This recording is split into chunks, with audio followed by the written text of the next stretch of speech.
Hello, my name is Jesus Jaramillo. Uh, this presentation here covers the cybersecurity awareness plan that will be implemented for the city of Fictitious.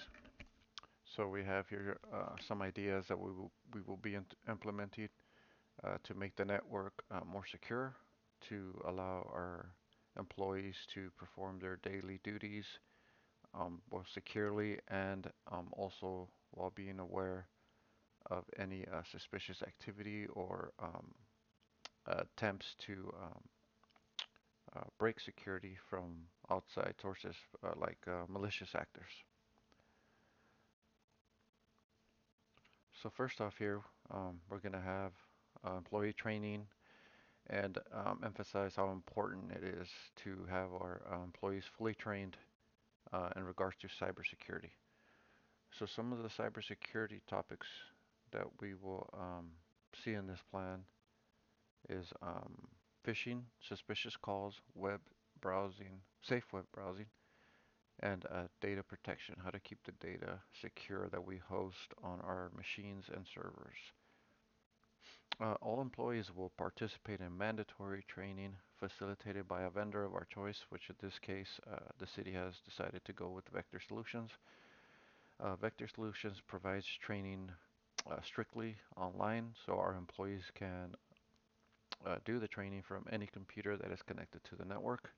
They will have login, a login credentials, username and password that will be provided by the HR department, and that will allow them to log into the Vector Solutions website specifically for the city of Fictitious. Only training um, assigned to that employee will be visible, and that will include any security training that we deem necessary um, at the beginning of an employee's uh, period with the city, anytime in between, anytime we feel that more training is needed for a group of employees or specific employees.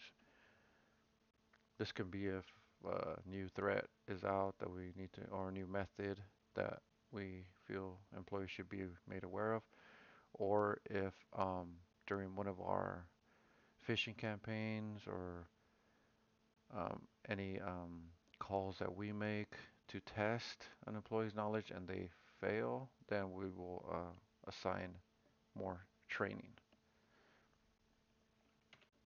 So social engineering is, of course, the main topic and the reason why we will have training in place.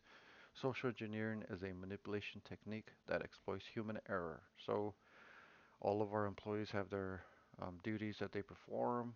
Some may find themselves very busy on a certain day, and that is when they are at their most vulnerable. So malicious actors will call in, email, or maybe even in extreme cases come on site posing as a vendor. So our employees, no matter how busy they are, will have to interact with that person in person or over the phone or through email. So they need to be aware of any suspicious tactics or behavior that those individuals present. So the best way to identify a social engineering attempt is be well trained on the subject.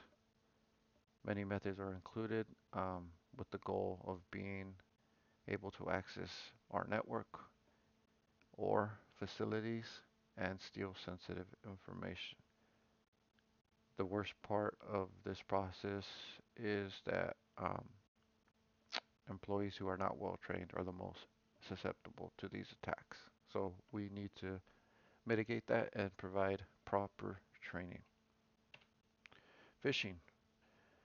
Phishing is very common and it involves the use of emails to reach out to one person or a large group of people. In some cases, the entire staff that works for the city.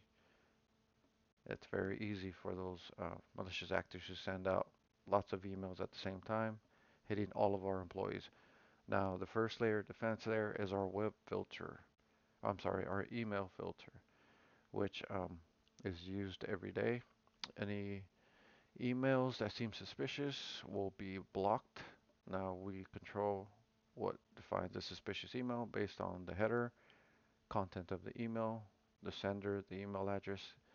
Anything we deem suspicious is part of the filter and will be blocked. And the employee who was the designated recipient will receive an alert through email about the suspicious email, and we will provide more information to see whether they want to view the email or not. So we will not release it until the employee has reached out to us with the need to view it. Often these emails contain links or attachments that are malicious in nature. An employee clicks the link or the attachment and it may download malware or take them to a malicious site where more information will be requested from the employee. Now, these emails often seem familiar because they may pose as a vendor or someone that the employee is familiar with, or even include details of a project that the employee is part of. And most often, it creates a sense of urgency. A deadline is about to happen, money loss, time loss, some type of form that presents an attention grabber to the employee. Suspicious calls, these are very common. Um, Obviously, we all use our phones daily to complete our tasks. Hackers know that, and they will obtain employee phone numbers, especially since we are a public entity. Our directory is and can be found online, so um, suspicious calls are common because it's a common method that hackers will use. So our employees should be well trained and be able to spot a suspicious call, either end the call, take as much information as possible, or make the technology and security department aware of the call and any contact information that was recorded.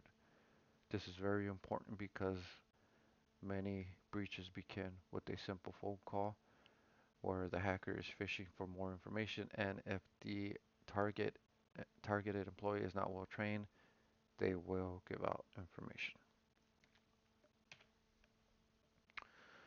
Um, More information regarding methods that they use. Um, they may pose as vendors and try to come into a building. They may use methods like fake IDs or follow an employee that does have access into a building. So that's more training topics that should be provided on how to spot suspicious people who are on site. Always ask for ID. Don't be afraid to question someone when they're trying to enter a building that is off limits to only employees. The goals of this training is to, first of all, assess any current knowledge that our employees have regarding security. They should be familiar with some of our security principles, and the training should reinforce those as well as add more layers to what they know and what is expected of them, and also who they can contact in case something does happen. Or if they unknowingly give out information, we need to know that as soon as possible so we can better protect the network. Other stuff to watch out for is programs that may seem like they're legitimate, but they are not. Again, every department deals with vendors. Vendors provide hardware and software, and employees should be well trained on how to spot software that is not something that we approve or seems suspicious in nature. Everything should, when in doubt, it should come through the technology department. So this type of training and this plan should be implemented since day one of an employee's time with the city, whether it be part-time, temporary, or full-time, on their first day as part of the onboarding training for all city-related stuff. Security should also be part of that training, and as they continue on with their career at the city, more training should be made available, especially as technology becomes more complex and changes. A link to the document to our official plan will also be provided to all departments and employees. Thank you, and this is my presentation of our employee security awareness training and plan.